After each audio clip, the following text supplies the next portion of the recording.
Welcome to the Talk with Maria show. Today we're talking about the power of resilience. Joining me is Mr. Johnny Nuñez, celebrity photographer and former caregiver. Johnny, I cannot imagine you have had an incredible journey from being a caregiver to becoming a successful celebrity photographer. One would want to think, how does the two pieces correlate? Welcome to our show today. Thank you for having me, Maria. Yes. Well, it's real simple. You know, I was adopted into a Puerto Rican family at the age of 12 months. So love was always in the GPS, you know?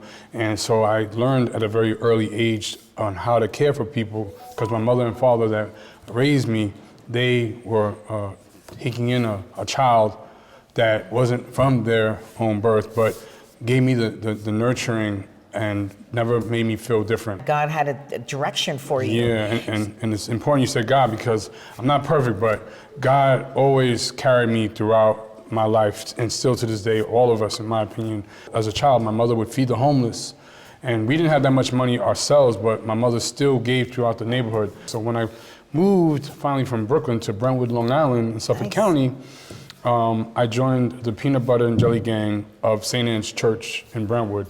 I don't know if anybody knows about Brentwood. Peanut butter and jelly gang, wow. And so, yeah. Thank you very much. And so every Saturday we fed homeless and families that were that didn't have enough food and resources. And on Saturday, because I had a car, I would drive from Brentwood, Long Island to East Harlem to meet with the French nuns of Notre Dame. Oh, wow. To give them like 240 sandwiches, peanut butter and jelly, and all kind of stuff from St. Anne's in Brentwood. So after Suffolk Community College graduating, I entered a medical program affiliated with Nassau Community College for radiation therapy oncology. I was trying to be an X-ray tech. I filled out radiation. So out of 420 applicants, I got selected because not just my grades, but because my history of being a home health aide. Nice. And I worked at Health Force, which was an agency in Bayshore off of Main Street. I had the luxury of going to these homes, and sometimes, I'm gonna be honest, they were like, "Who is this in my house? Police, police." And you know, the relative would be like, "I'm sorry, he's not racist, he's going through some things." I'm like, "No, I know." So at night, sometimes when I would be taking care of them, they'd be so angry, they're like, "Where's Maria? I don't see her. Who are you?" And I'd be like, "Well, I'm your new aide," because they changed her. "Well, I don't want you in my house. Can you give me the phone?" And I'm like, "Sure." "Can you leave the room?" I'm like, "Sure." "Hello, police?" "Yes." "There is a black man in my home. He broke in." "Yes." It was dealing with those type of individuals that gave me patience. So when I was in radiation therapy oncology, I was almost done in all my rotations treating people with cancer, from cobalt to Linux, you name it, breast cancer, head and neck.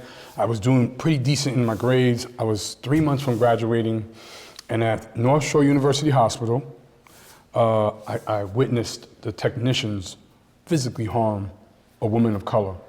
I made a complaint, and boy, did I pay for it. One of the technicians came over to me and said, "My husband's a police officer and he'll shoot you in your face. How dare you make a complaint against me?" So eventually I got kicked out. I was now homeless because I rented a room from a friend of mine, and I didn't want my father to be embarrassed that all these years of going to college that I disappointed him by getting kicked out of this medical program that would have paid a lot of money. And I owe my charismatic approach to the patients by being a home health aide. So I used to pray with the patients, and I would have to like sometimes tell the patients, "I can't pray with you, but I'll hold your hand, and then I'll leave the room. And when I hold your hand, that means that we're asking God for help." So those little moves I would do, and it also helped the treatment of the patient because they felt that they were not a livestock. They felt like they were human. And that type of dignity is what I always wanted to leave the patient. We have to take a quick break. When we return, we'll hear more from Johnny Nuñez, so stay tuned.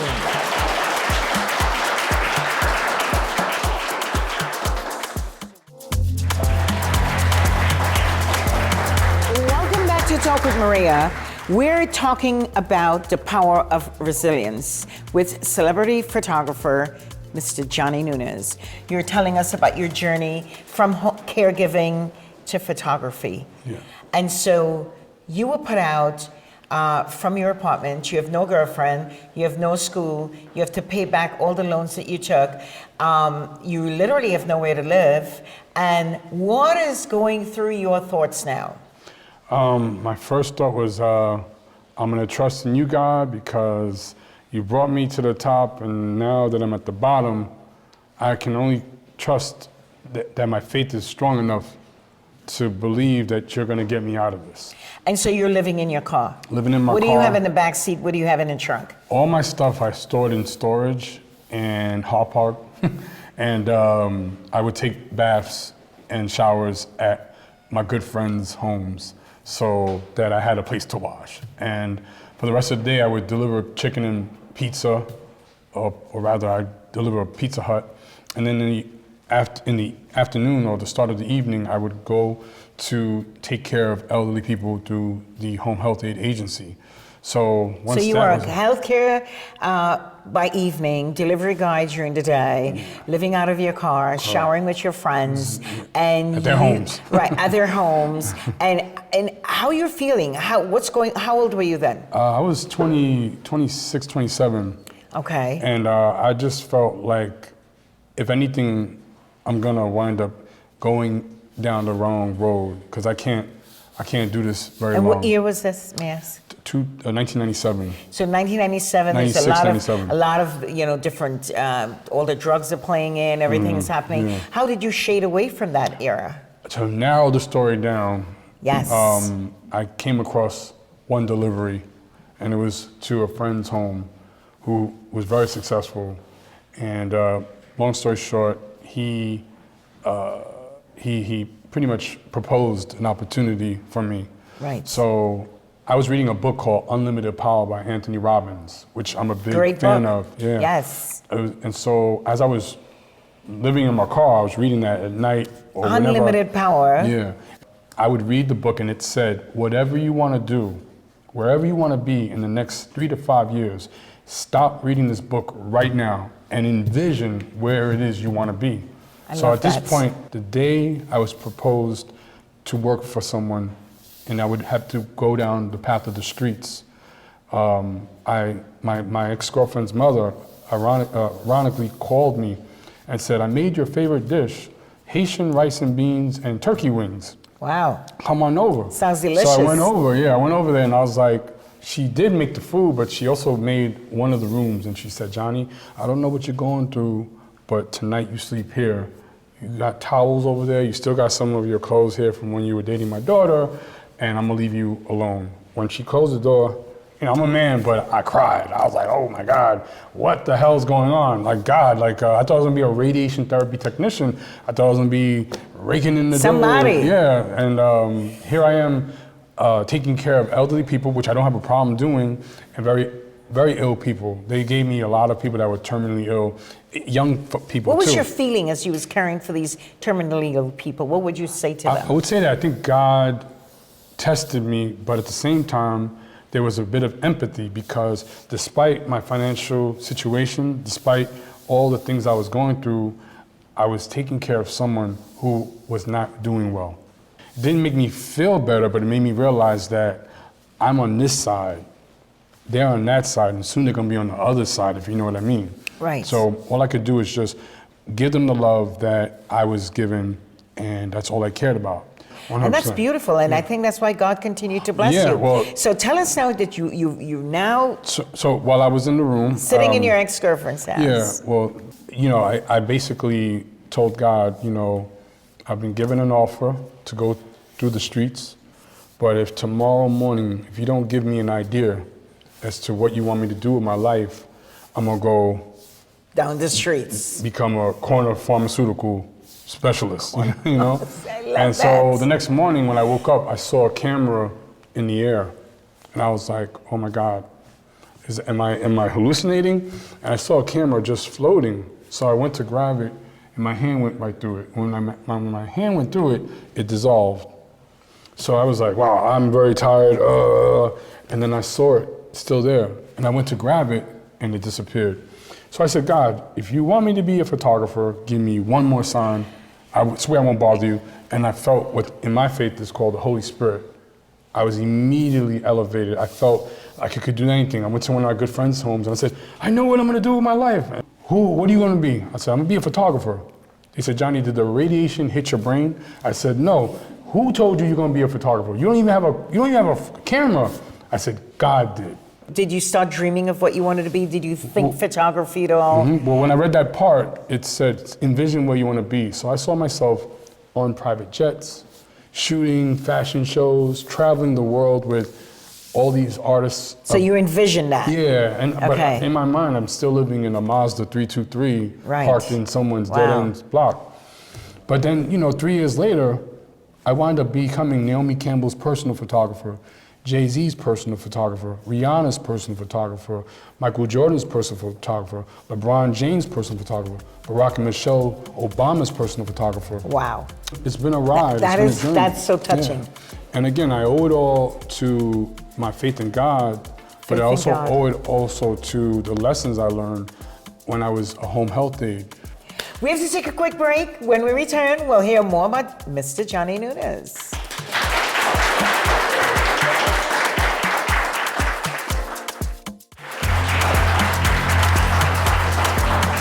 Welcome back to Talk with Maria. We're talking about the power of resilience with celebrity photographer, Mr. Johnny Nuñez. When I listen to your story, I'm sitting at the edge of my chair. People go through a lot of things. How you treat what you go through and how you understand the journey in life takes a lot. Sometimes we get down-spirited, we don't want to go no more. I'm going to do this, I'm going to do that. A friend of mine called me one night, she says, I'm going to jump off the train. And I said, I'll tell you what, I'll stay with you until you jump off the train. I don't think that's a good idea. And she said to me, up to today, she's a police officer now, Maria, thank you so much for being such a comedy that night that I called you to say I'm going to jump off the train. I like the fact that you've cared for a lot of people, that you've, despite the fact that you've had so many downturns and you steadfastly kept in that lane of caring.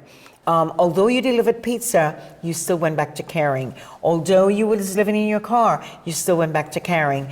Although you were just having a hard time, you still cared. You found it in your heart to continue to care, and I love you for that. Oh, thank you, Maria. Yes, so now the lights are on. Tell me how you got your first job. Well, again, returning back to that book, it said, even if you're not what you want to be, present yourself as you are who you want to be. I walked into a shoe store and I was just looking at the shoes. And the general manager said to me, can I help you? And I'm like, no. And he said, well, you're looking at the shoes and do you like them? I said, I don't like them, honestly, but I admire the quality of the craftsmanship.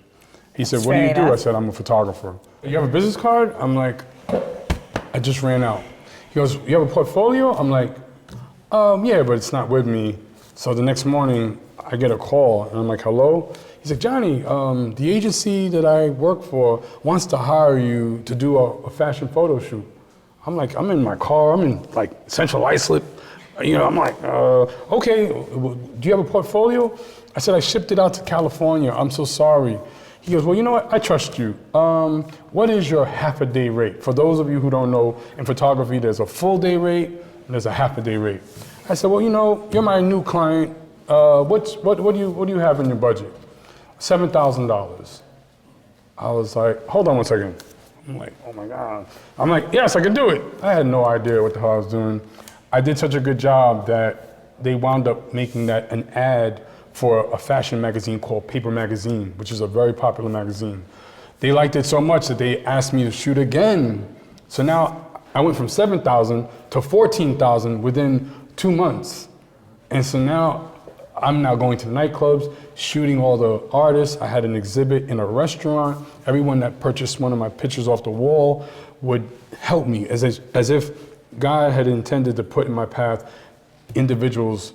A woman, she said, she purchased one of my pictures and she said, you have a business card? I said, I just ran out. She said, you you don't have business cards. I said, I don't. She said, come to my office tomorrow. I have a printing company. This woman didn't know me from scratch. She gave me like 5,000 business cards. I still have a few of them left, 631 area code. And everybody that purchased wound up being in the magazine world. Before you know it, I was getting paid hundreds of dollars for each photo of a rapper or an artist. So I want to say this, Johnny, because I realize that in your world, you have had a little bit of color here, a little bit of color there. Yes. And so in your colored world, as I would put it, there have been equality in both colors, as you have faced derogatory remarks from your caregivers, but you've also had people of love doesn't have a color. That's correct. You're gonna meet people that want to help you, whether they're of your race or not, of your religion or not, of your faith or whatever you want to call it, LGBTQ, all that stuff. I respect and love everybody. And I think being able to be sort of a chameleon and adapt to the rooms that you're in is also something that comes from being a caregiver. When you met your first star, we want to talk all about that. So we want to take a quick break, and we want to return with more of Mr. Johnny Nuñez, and you will find out all about his photography and where he's sitting today.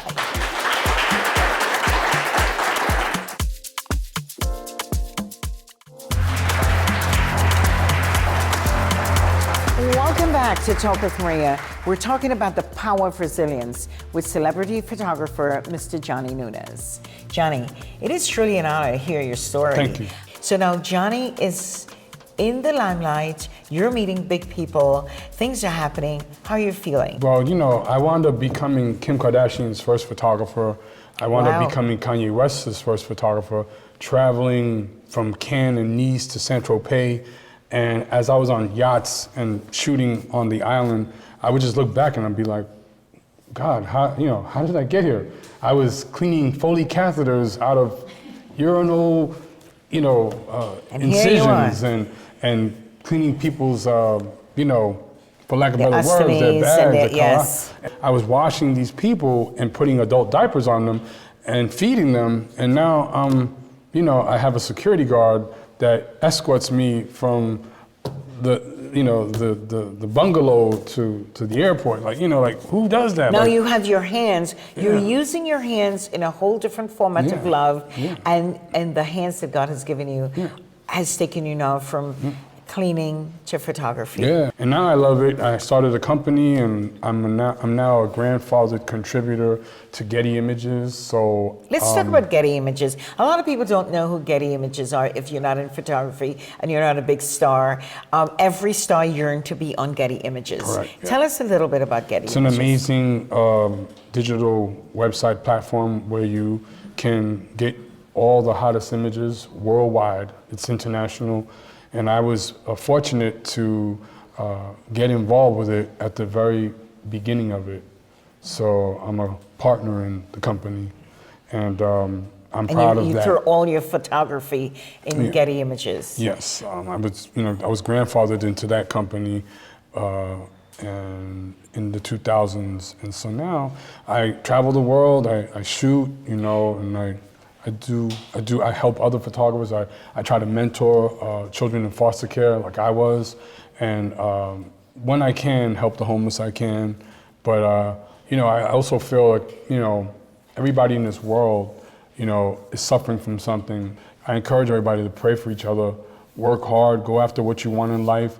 And just like my wife would say, don't take no wooden nickels, vet things out. Research who you're working with, who you're working for, why are you where you want to be, do you want to be there, do you want your children to have a better life, and what are you willing to sacrifice so that your children and their children will live well.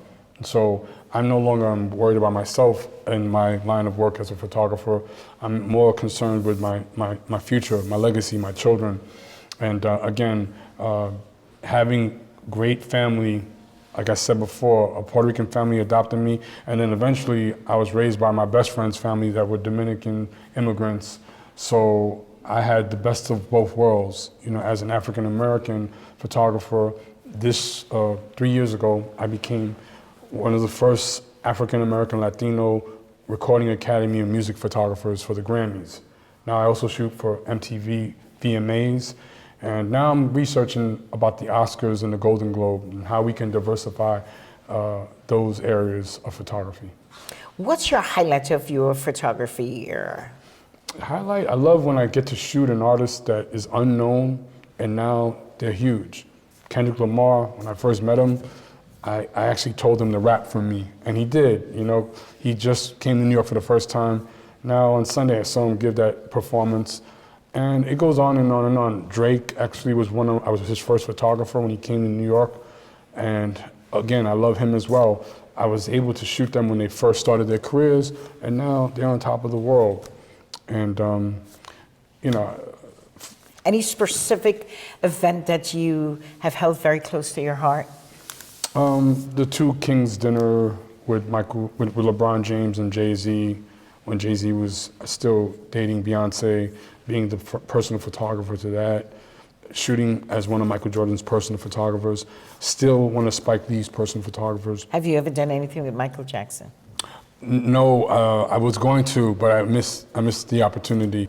Angie Galvin. I love the fact that you did Mr. Mandela. He's one of my favorites. Yeah, shot his birthday party in South Africa. How was that? It was amazing, you know, just to be around the people that looked up to him. Yes. Was, you know, from the Clintons to Bono of U2, which is a rock group, you know, primarily out of Ireland, but, you know, they fight for a lot of causes. And, you know, in today's climate, you know, we need as much love and support and unity than division, if you know what I mean. So we need I to pray make sure, for this country. Absolutely. What would you like to leave the world with? If you're going through anything in life that's, you know, bothering you, return to prayer. I'm not perfect, but I'm an example of what faith in God and resilience by never giving up. I'm a product of that. And again, if you're a home health aide, I use that opportunity to plan where I wanted to be. And by helping others, like I said before, I believe when you help those that are in need of help, whether it be a home health aide or what have you, God never forgets what you do for his children. And you will be blessed and anointed and rewarded. I believe we're all children of God, despite whatever your faith is. And if you just ask for help and help others, his reward is when you get blessed and you don't even know, you know. I have a beautiful wife. I'm married to a doctor of internal medicine and pediatrics. And I have two beautiful children, my son Jeremiah and my daughter Joya. They're amazing kids. If you would have returned me back to 1997 when I got kicked out of this medical program, I was in such a depression that I didn't know whether I was coming or going. But now that I could look back and that internal boy in me, if I could go back in time, I would tell him, listen, chill, everything's gonna be okay. It really is, you know? And so just think, you know, you might be not where you wanna be at the moment you're going through something, but like weather, the storm passes. You know, and I like that. Like weather, the storm passes. Johnny, I want to thank you so much for coming. This is a very iconic moment. May God bless and keep you. More photography. Don't forget to put my pictures up on Getty Images. Oh yeah, of course. Do it right now. Thank you so much for joining me on the Talk with Maria show today. I hope you found our conversation informative and inspiring. For more information, visit our website, talkwithmaria.com. Remember, caregivers, your well-being matters. Take small steps to self-care today. Peace and love.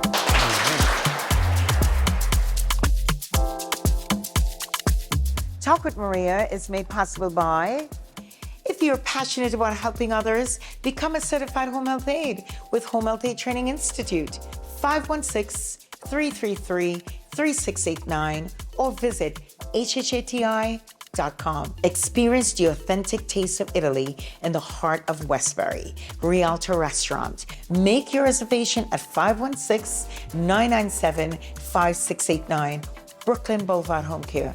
They care for you in the comfort of your own home.